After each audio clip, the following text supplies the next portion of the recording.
Naging matagumpay ang pagbisita ni Pangulong Aquino sa Malaysia, kung saan dalawang kasunduan ang ipinagtibay. Kabilang dito ang kooperasyon ng Malaysia sa larangan ng edukasyon at yan ang balitang hatid ni Elena Luna.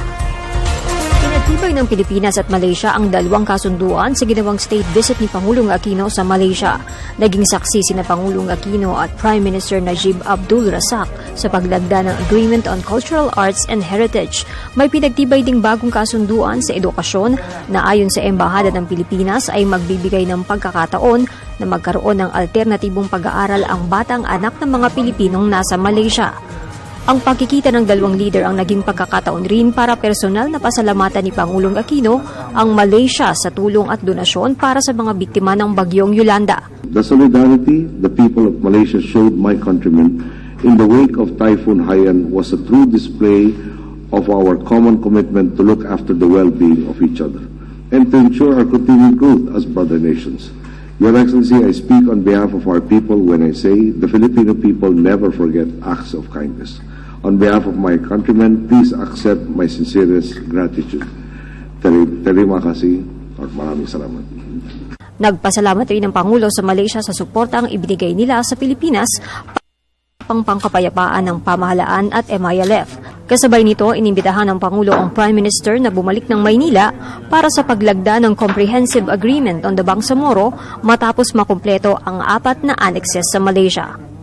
The successful conclusion of the Mindanao peace process finds root in the determination of both our peoples to strengthen the foundations of peace and justice. This makes possible the empowerment of all the peoples of Mindanao. I look forward to welcoming His Excellency in Manila for the signing of the Comprehensive Agreement on the Bangsamoro. Ayon sa Prime Minister, ikinagagalak nila ang naging papel ng kanilang bansa sa pagsuporta ng peace process ng Pilipinas. Kinumpirma niya na dadalo siya sa gagawing paglagda ng kasunduan sa huling linggo ng Marso. The framework agreement has been signed and the 4 annexes which will constitute part of the comprehensive agreement is due to be signed by the end of March, and President Aquino has very kindly invited me to attend the ceremony, and I look forward to attending the historic ceremony which will usher in a new era for the people of the Philippines, particularly southern Philippines. The security and peace of that area will not only benefit the people of Philippines but also Malaysia and the region as a whole.